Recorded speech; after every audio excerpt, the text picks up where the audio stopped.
tahun 2016 waktu itu. Setelah aku lulus dari MAN, orang tuaku menyuruhku untuk ikut tes IPDN waktu itu. Mengingat beliau tahu cita-citaku dari kecil. Ya, dari kecil sampai sekarang, cita-citaku tetap sama, pengen jadi Pak Camat. Ya udah, akhirnya aku daftar online tuh, dan ngumpulin nilai-nilai dan berkas yang harus disiapkan untuk lolos tes administrasi tuh. Aku ambisi banget waktu itu, karena ya ini jalanku ke arah cita-citaku. Singkat cerita, aku alhamdulillah lolos tes administrasi dan saatnya menunggu hasil pengumuman untuk ikut tes CAT IPDN 2016 pada waktu itu. Wah, itu aku seneng banget waktu itu. Singkat cerita, aku lolos tes administrasi tuh, dan udah muncul jadwal untuk ikut tes CAT IPDN. Aku kira di Semarang, karena biasanya itu di ibu kota provinsi. Tapi ternyata tes CAT IPDN-nya harus pergi ke Yogyakarta. Waktu itu jujur, aku nggak pernah pergi jauh sendiri sebelumnya. Apalagi di kota yang masih asing buat aku, walaupun aku pernah ke sana. Lokasi tes waktu itu di BKN 1 Yogyakarta, tepatnya di kota Sleman. Akhirnya aku siap-siap untuk mengikuti tes CAT tersebut. Jadwal kok belum keluar. Dari sekian banyak orang itu, namaku belum muncul untuk ikut tes di hari apa aja. Apesnya waktu itu, aku lagi gak megang HP, karena hilang diambil orang waktu tryout di Semarang. Ya udah, jadi aku mondar-mandir ke warnet dan minjem ayah buat ngecek jadwal tes CAT IPDN. Tapi gak urung keluar-keluar itu jadwal. Jadwal itu hanya menunjukkan hari Senin sampai Jumat untuk tes CAT IPDN. Namun tiap hari itu dibagi menjadi 3 bahkan 4 sesi untuk tesnya. Sampai hari Minggu aku belum dapetin namaku di situ. Ya udah, minggunya aku siap-siap untuk pergi ke Sleman. Tepatnya di daerah BKN 1. Tepatnya di daerah BKN 1 itu untuk cek jadwal. Kemeja putih lengan panjang, celana dan sepatu hitam sudah aku siapkan. Bekal baju ganti dan alat mandi sudah aku bawa, dan tidak lupa restu orang tua untuk ikut tes itu. Senin subuh, aku berangkat subuh dari Kudus, naik bis Nusantara waktu itu, pergi ke Yogyakarta untuk mengejar cita-citaku. Dari terminal Kudus, aku duduk di tengah-tengah bis dan mencari tempat yang sepi untuk aku belajar. Tapi nyatanya, aku nggak bisa belajar, karena mencium bau-bau melati di sekitaran bangku aku duduk di bis itu. Tiba-tiba, ada suara lirik cewek sedang bernyanyi dengan tembang Jawanya. Ada suara seorang sinden lirik terdengar di dekat bangku aku duduk. Ya, itu tembang Pangkur. Lagu tembang Macopat yang pernah aku hafal waktu SD. Suaranya bagus sekali. Tapi aku masih berpikir positif, mengingat orang-orang di sekitar tempat dudukku yang tidak mencium gelagat tidak enak dengan suara sinden dan bau-bau melati yang menyerpak. Aku bergegas mencari itu sumber baunya, namun nihil. Aku lihat jam tangan masih jam 7-an. Aku melihat di luar bis, masih di Semarang. Macet lagi. Akhirnya aku lanjut baca buku dan ketiduran. Aku kebangun gara-gara mencium bau minyak tawon yang cukup bau di samping badan saya, dan ternyata ada sesosok nenek tua yang duduk di samping aku. Tatapannya kosong dan selalu menghadap ke kaca samping kiri aku. Aku jujur merinding lah. Sampai jam 9 pun, dan udah sampai Magelang, beliau pun selalu melihat kaca di sampingku dengan tatapan kosong dan muka yang cukup pucat. Mbah mau kemana? Gak ada jawaban. Beliau masih melihat dengan tatapan kosong ke arah kaca bis. Ketika sudah masuk alun-alun Sleman, ia beranjak pergi ke tempat duduk tadi. Tapi sebelum itu, dia melihatku dengan tatapan yang cukup creepy. Beliau berumur 70-an, muka pucat, tatapan kosong, dan ketika beliau ingin beranjak pergi, ia memberikan kenangan yang cukup seram. Ketika dia menghadap ke aku, dia tersenyum lebar dan memperlihatkan gigi taring yang cukup seram, dan langsung menutup mulutnya ketika turun dari bis. Aku nggak bisa ngapa-ngapain.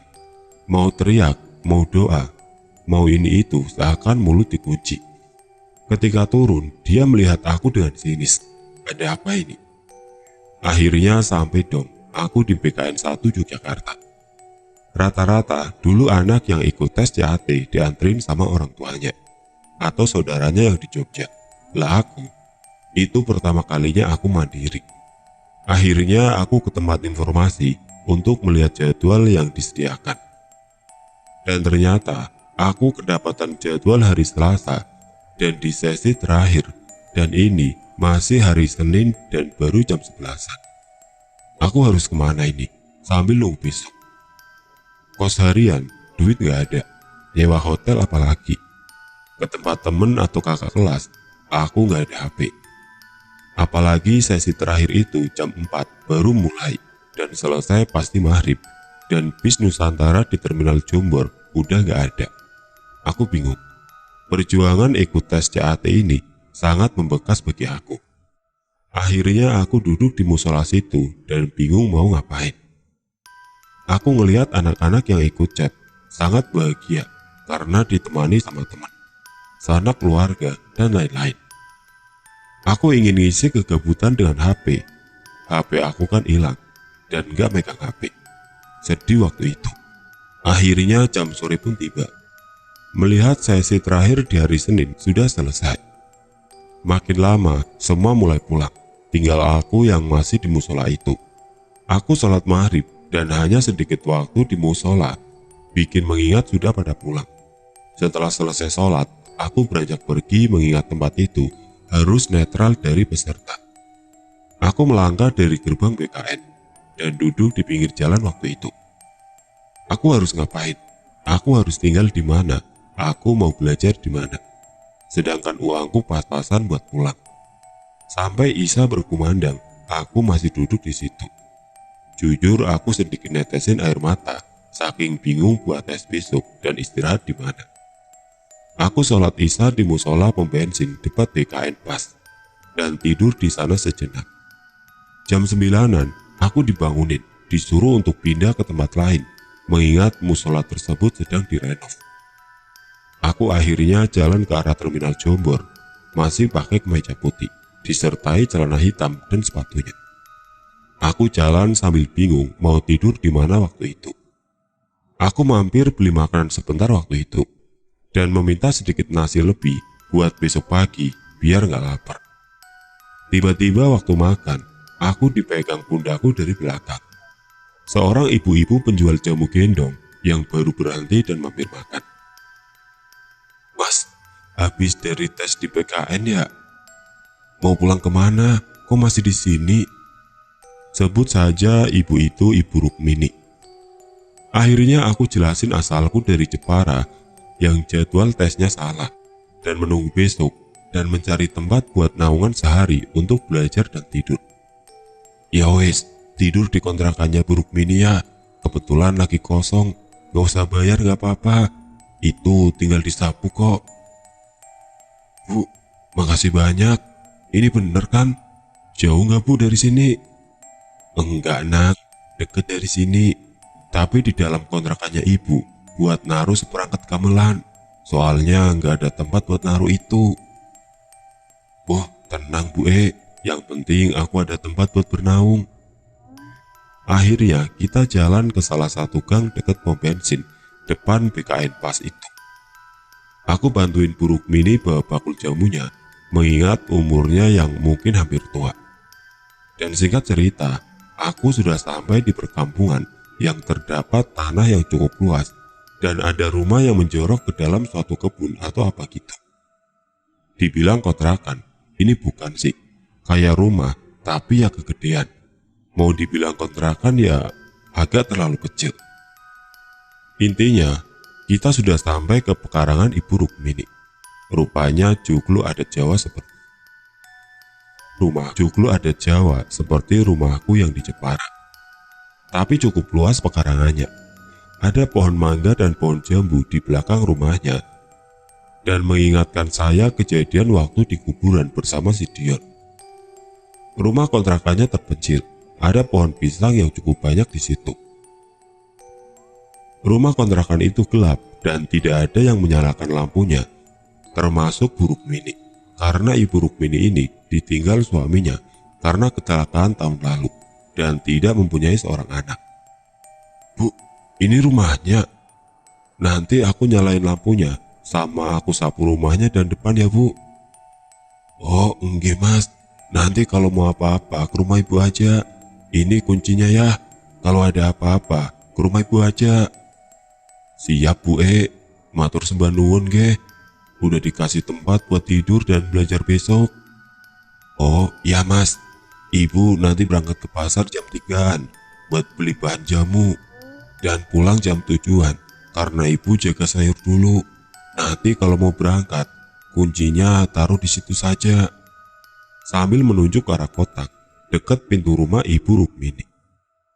Kejadian mulai gak mengenakan mulai terjadi. Jam menunjukkan jam 11, aku masuk ke kontrakan itu. Kejadian horor pun terjadi. Jam 11 waktu Indonesia Barat, aku menyalakan saklar rumah untuk menyalakan listrik dan lampu luar rumah agar tidak terlihat seram. Cetek, cetek. Kok nggak ada perubahan ini rumah ya? Nggak mau aku nyalain atau gimana ini rumah? Ya udah tuh, aku bingung. Penerangan dengan lampu rumah Bu Rukmini yang agak jauh, aku benerin saklar rumah. Cetek, cetek. Tetap nggak bisa. Akhirnya aku nyari colokan atau apa gitu yang bisa dibenerin ini rumah biar nyala. Dan aku berniat keliling di rumah ini tanpa harus bangunin Ibu Rukmini. Aku mencoba nyari dari sebelah kiri dengan menengok jendela dan horden di dekat jendela itu. Aku intip di setiap jendela. Naasnya, ketika aku melewati jendela yang pertama, horden terasa ada yang menyibak dari dalam. Padahal tidak ada orang di dalam situ. Aku tengok jendela itu, nggak ada. Ketutupan gorden dan nggak bisa melihat dari luar. Aku urungkan niatku melihat dan melanjutkan memutari rumah kontrakan itu.